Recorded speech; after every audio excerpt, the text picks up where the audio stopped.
All right, hello, beautiful Sunday afternoon people. I'm planning on taking a couple weeks off. I really need to balance my work life, but Jesus told me to record a devotional, so let's do this.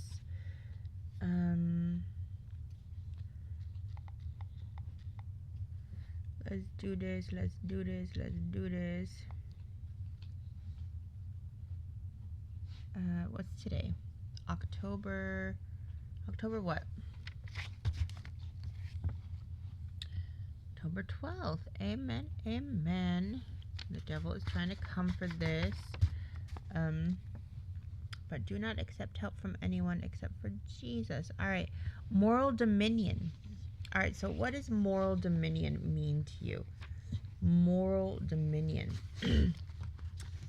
Well, dominion is a bad word. Dominion to me means a kingdom of evil. So one of the devil's biggest weapons is shame.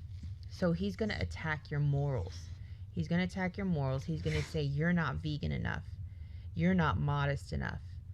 You're not holy enough. You know, you're a Jezebel. You're this. That's how I discovered that my pastor was an occultist. You know, every time I walked in and I felt beautiful like a bride of Christ, he shot me. He shot me every single time like I was a deer to be hunted. So that's how I discovered that that church was evil. You know, most churches are evil in end times. You know, if you don't fully embrace the heir of Christ, honestly, that is God's will for all of his heirs to be immensely wealthy. So it's rare that I trust a little church. You know, a lot of them are racist, especially in the South. And they attack your morals. And the second you say you're right, they got your G card, you know? So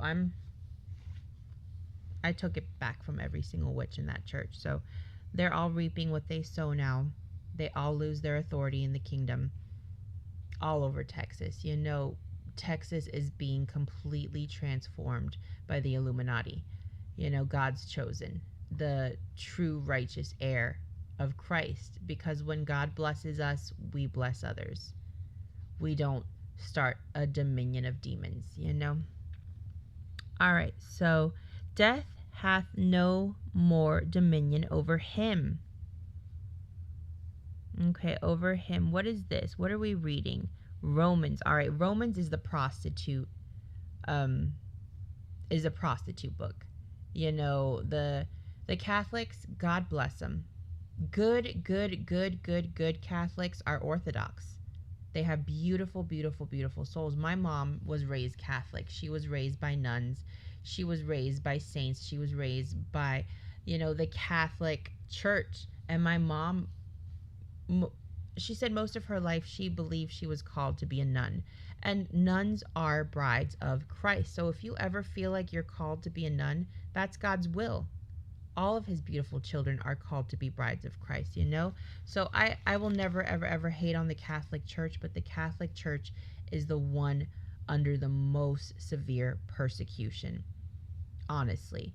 You know, maybe just like the whole entire kingdom, maybe 3% is genuinely good saints, and they're just surrounded by the wicked constantly. So I'm not always praying for the Catholic Church specifically.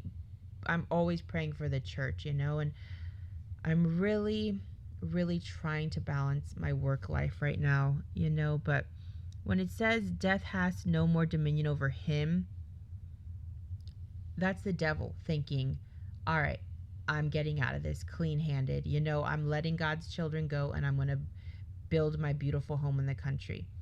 No, that's not what Jesus told you to do. You spent how many years infiltrating the church and you don't know the voice of God? Jesus wants you out of here. Jesus wants you out of here. You know, listen to the voice of God. Don't listen to your voice of flesh. I know you're pure evil. You hate Christians. You crucify Christians. And the devil attacked me. It's the truth, you know?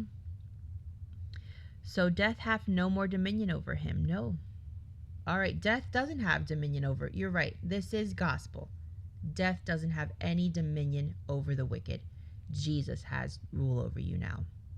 You are 100% in the palm of God's hands.